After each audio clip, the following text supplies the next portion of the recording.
Okay, baby. Wait! Okay.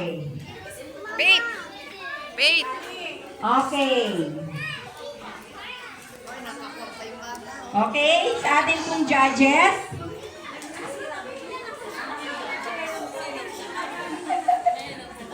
Sige po, kayo muna po magganyan. Yan po yung araw-araw kong trabaho sa daycare.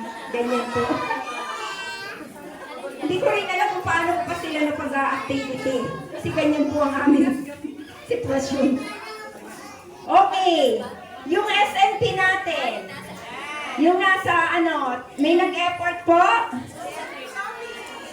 Okay, so ang pipiliin po ng ating judges ay 5. 5 na naka-best attire. So lahat naman po ay may natanggap na consolation. Ano po? So wala na po sasamaan loob. Yes. Yung pong mga SNP natin na nag-effort, okay. Ano na lang yung okra? Upo ka. Hindi, charot. Ha? Paborito ko kasi ang okra. Okay, wala na? Go na, go na. Okay, si Sophie.